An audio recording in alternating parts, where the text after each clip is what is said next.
Bienvenidas y bienvenidos a esta sesión de formación cívica y ética de segundo grado. Soy el maestro Mario Gómez Neri.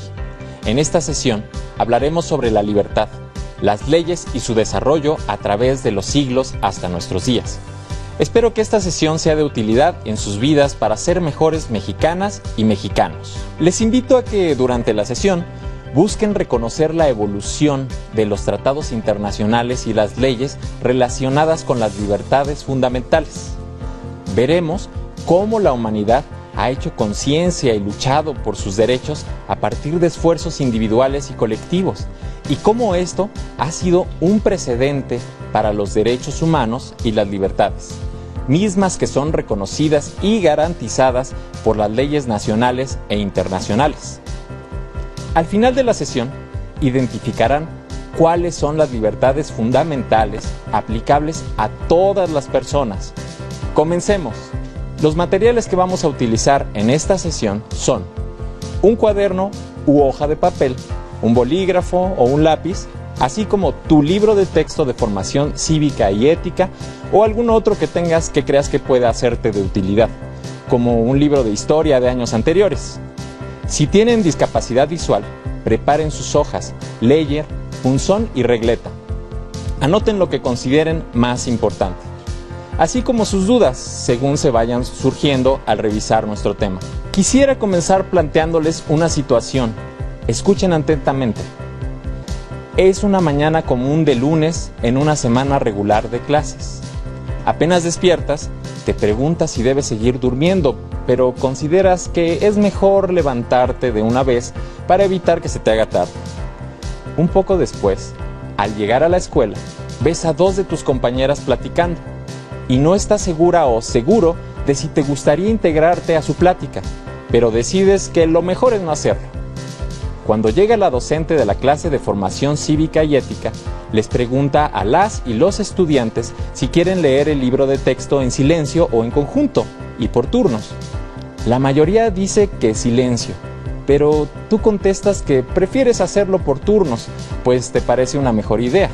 Finalmente, cuando terminan las clases, unas amigas te invitan a que te quedes un momento más antes de irte a tu casa, pero recuerdas que prometiste llegar temprano, que tienes mucha tarea y también hambre, así que les dices que mejor otro día y te vas a casa. Al igual que el caso que te acabo de narrar, todos los días tienes que tomar decisiones y ejercer tu libertad, tomando en cuenta qué es lo mejor para ti, tus gustos, inquietudes, intereses, entre otros aspectos. Tienes la oportunidad de elegir entre las opciones que se te van presentando y das por hecho que puedes llevarlas a cabo. Sin embargo, ¿te has preguntado cómo sería la vida si no tuvieras la libertad de elegir? ¿Puedes concebir esta situación? Te invito a que reflexiones sobre ello. Puedes escribir una narración o una lluvia de ideas. Posiblemente pensaste en varias respuestas. Algunas tendrán que ver con situaciones de tu entorno que de algún modo limitan el ejercicio de tu libertad, pero no se asemejan a la privación de la libertad que padecieron, por ejemplo, las personas que fueron sometidas a la esclavitud o aquellas que fueron llevadas a los campos de concentración durante la Segunda Guerra Mundial. Cuesta trabajo pensar que una persona pueda ser feliz sin que tenga la libertad de elegir. Para poder hacer lo que nos gusta, deberíamos poder ejercer la libertad sin ningún impedimento. Ahora bien, debemos preguntarnos lo siguiente. ¿Todas las personas en las diferentes épocas y lugares fueron o son libres? ¿Antes había menos libertad o más libertad? Anota tus reflexiones mediante ideas principales. Las puedes complementar al finalizar esta sesión. Mientras tanto, veamos el testimonio de una alumna de segundo grado. En mi vida cada vez puedo hacer más cosas comparado a cuando era más chica y muchas más que un bebé. Creo que cada vez tengo más libertad, aunque también más responsabilidades. Quizás en la época de las cavernas tenían más libertad de movimiento, pero cuando imagino tantos peligros y falta de información y conocimientos y todo lo que no tenían las personas del pasado, creo que al final sí tengo más libertad yo, porque tengo más opciones y vivo más segura. ¿Qué les parece el punto de vista de esta alumna? Tal vez coinciden con ella. Seguramente tienen respuestas muy interesantes. Efectivamente, tomando el testimonio del video, la libertad implica responsabilidad. Para ello, se han establecido reglas y leyes que señalan derechos y obligaciones que regulan y garantizan que todas y todos podamos ejercerlas, mismas que se han ido construyendo a lo largo de la historia. Mi libertad termina donde comienza la de los demás. Se suele decir en relación con estos límites que, a la vez, permiten que mis derechos sean protegidos por medio de la moderación de los derechos de las otras personas. Pero no siempre ha sido así. La historia de los derechos, que es la historia de las luchas por conseguir la libertad de las personas, aún continúa. Esa historia no ha terminado. Seguimos tratando de ampliar nuestros derechos. Observemos el siguiente video titulado El camino hacia la libertad, que nos habla sobre cómo se han hecho esfuerzos en diferentes partes del mundo para garantizar los derechos humanos, mediante diversos documentos y leyes. Toma nota de ello. La esclavitud es un acto en el cual las personas carecen de libertad al estar dominadas por otra. Nos referimos a aquellas que, al ser tratadas como propiedad, son vendidas, compradas y obligadas a trabajar. La abolición o prohibición de la esclavitud ha ocurrido en diferentes lugares y épocas. La Declaración de Independencia de los Estados Unidos de América en 1776 menciona en su segundo párrafo: sostenemos como evidentes estas verdades, que los hombres son creados iguales, que son dotados por su Creador de ciertos derechos irrenunciables, inalienables, que entre estos están la vida, la libertad y la búsqueda de la felicidad. ¿Qué hechos conoces sobre la abolición de la esclavitud y la lucha por la libertad? Hay mucha información sobre la historia de la esclavitud. Miren, India y China no permiten la esclavitud desde la antigüedad. Este libro dice que en 1315 el rey de Francia, Luis X, publicó un decreto proclamando la idea de libertad para los esclavos. Y en ese mismo periodo, Islandia, Suecia y Japón prohibieron la esclavitud. Aquí hay otro dato importante. En 1537, el Papa Pablo III condenó la esclavitud de los habitantes de las colonias y 5 años más tarde, España se convirtió en el primer país europeo en abolir la esclavitud de los indígenas en la Nueva España.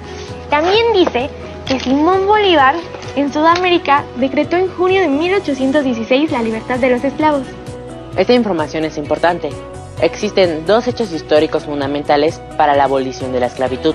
El primero fue la Ilustración y la Declaración de los Derechos del Hombre y del Ciudadano durante la Revolución Francesa, en 1789.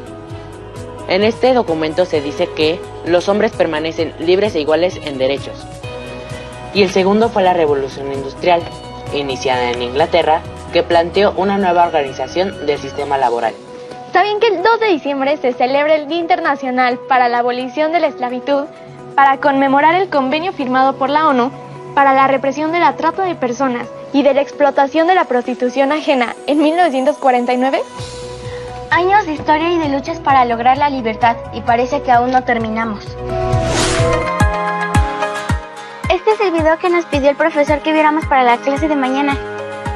Uno de los principales logros en la lucha por la libertad fue la redacción de la Declaración Universal de los Derechos Humanos, proclamada el 10 de diciembre de 1948, en la que queda prohibida cualquier forma de esclavitud.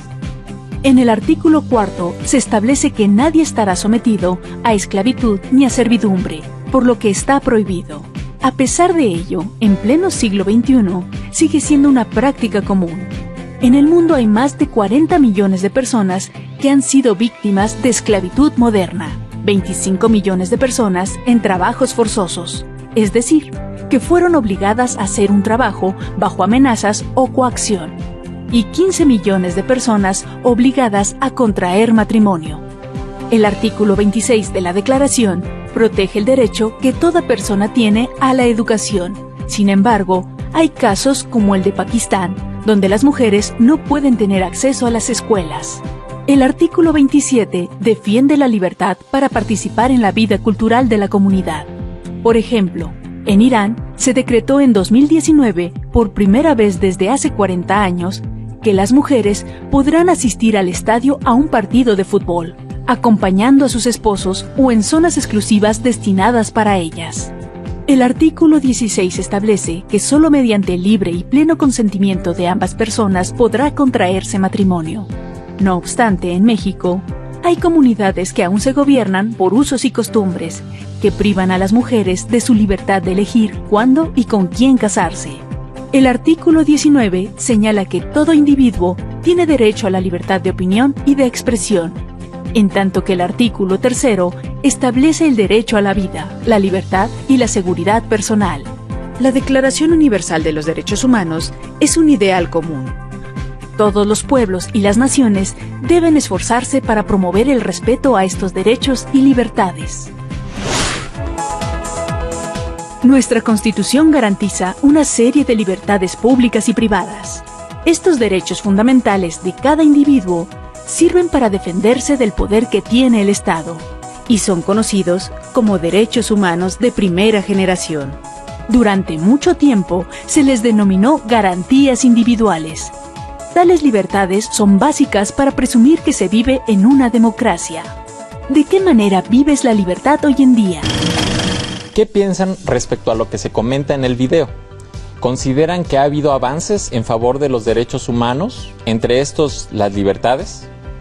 En el video hemos visto cómo se han ido ganando y garantizando los derechos individuales y colectivos. Desde la abolición de la esclavitud, las guerras de independencia en América, hasta la Declaración Universal de los Derechos Humanos de 1948. Sin embargo, los derechos humanos, entre estos la libertad, no han sido los mismos, ni eran iguales para todas las personas. Anteriormente había personas privadas de su libertad mediante la esclavitud. Eran compradas y tratadas como una propiedad de quien pagaba o adquiría los derechos sobre ellas. Actualmente existen condiciones que se asemejan a la esclavitud, como la trata de personas o los trabajos forzados. Si recuerdas tus clases de historia, las leyes concedían derechos a determinadas personas, es decir, que no se favorecía a extensos sectores de la población que padecían desventajas en cuanto al reconocimiento y ejercicio de sus derechos. Por lo anterior y otras razones más que atentan contra la dignidad de las personas, es que desde siglos atrás se han modificado las leyes y se han creado diversos documentos, así como legislaciones nacionales e internacionales cuya finalidad es garantizar los derechos humanos. Entre estos, el ejercicio de la libertad sin distinción alguna. Te invito a reflexionar respecto a la información del siguiente esquema. Realiza anotaciones de lo que consideres importante. Un primer antecedente data del año 539 antes de nuestra era, cuando el ejército de Ciro el Grande, primer rey de Persia, conquistó Babilonia y liberó a los esclavos. Declaró luego que todas las personas tenían derecho a profesar su religión y promovió la igualdad racial.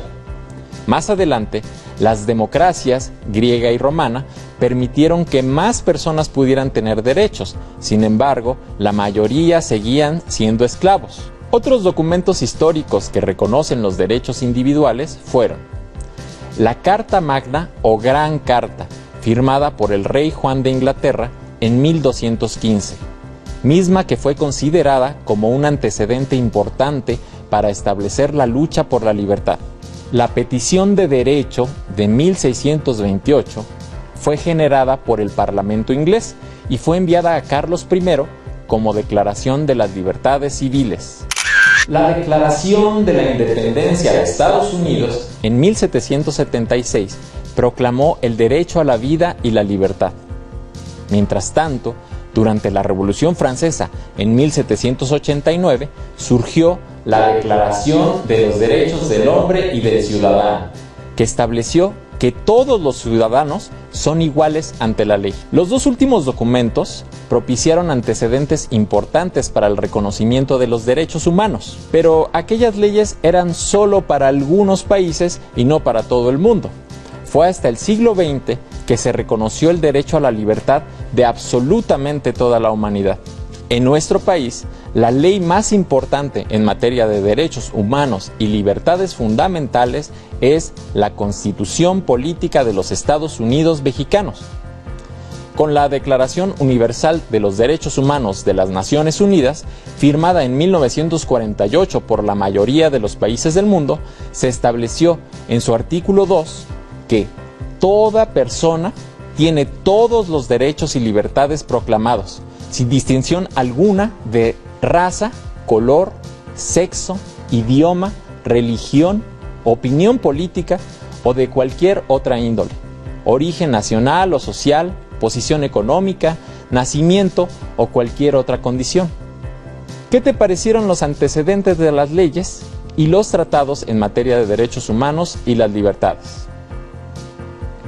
Si bien la historia de los distintos pactos, declaraciones y leyes en relación con los derechos humanos datan de muchos siglos atrás, como ya vimos, no fue sino a partir del siglo XVIII cuando se generan los antecedentes más importantes para la consolidación de los diversos tratados y leyes que surgieron a lo largo del siglo XX y que son los que han acatado la mayoría de los países. Para profundizar un poco más en dichos antecedentes y su relación con los documentos que garantizan los derechos humanos y las libertades, tanto en el mundo como en México, te invito a ver el siguiente video.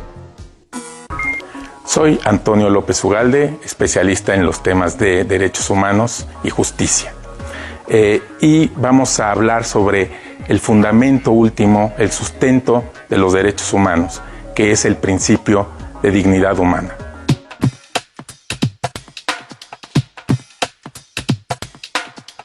La lucha por los derechos humanos es una historia larga.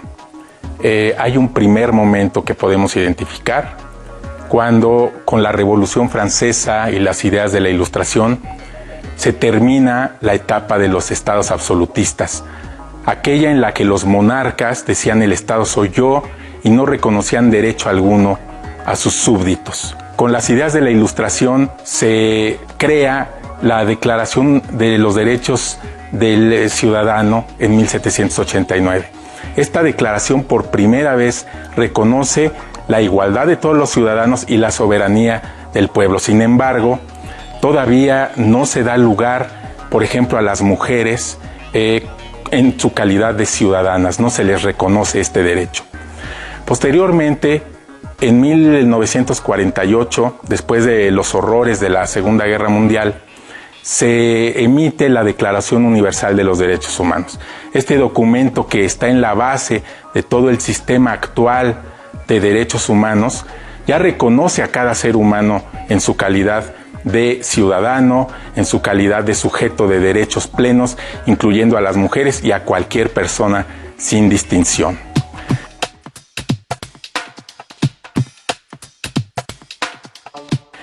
A partir de la emisión de la Declaración Universal de los Derechos Humanos viene una cascada de documentos, entre ellos los pactos de derechos civiles y políticos, de derechos económicos, sociales y culturales, que impregnan todo el orbe con esta doctrina de los derechos humanos. El pueblo de México también ha dado largas batallas por sus derechos.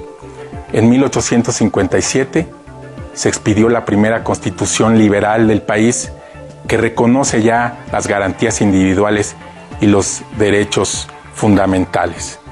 Pero no es sino hasta la Constitución de 1917, resultado de la Revolución Mexicana, que se incorporan al texto constitucional no solamente los derechos individuales, sino también los llamados derechos sociales del pueblo mexicano. A partir de ese momento comienza una nueva lucha, que es por la garantía, por la efectividad de los derechos que están plasmados en la Constitución. En esta lucha es fundamental la garantía jurisdiccional, es decir, cómo hacer efectivos ante los tribunales estos derechos. La última etapa en la que estamos en México es en la defensa internacional de los derechos humanos, la internacionalización de los derechos, que significa que los ciudadanos mexicanos podemos acudir ante instancias internacionales para reclamar que se hagan efectivos los derechos reconocidos tanto en la Constitución como en los tratados internacionales ratificados por México. ¿Qué te pareció la información que nos brindaron en el video? Es interesante saber, por ejemplo, qué pasó en el tránsito de una etapa donde prácticamente se omite el reconocimiento de los derechos humanos a otra, el siglo XX, donde surgen una cantidad significativa de pactos que reconocen los derechos civiles, políticos, económicos, sociales y culturales. Todos ellos regidos bajo los preceptos de los derechos humanos. En el caso de México, también a través de las constituciones que hemos tenido, como las de 1857 y luego la de 1917, se han reconocido las garantías individuales, así como los derechos fundamentales y, como parte de estos, las libertades fundamentales, hasta llegar a las modificaciones necesarias para garantizar y hacer efectivo el ejercicio de los derechos y las libertades en todas sus formas. El ejercicio de la libertad tiene 4 aspectos principales que no pueden faltar en un Estado verdaderamente respetuoso de los derechos humanos y en específico de las libertades fundamentales. La libertad de pensamiento es la que se ejerce en un nivel personal.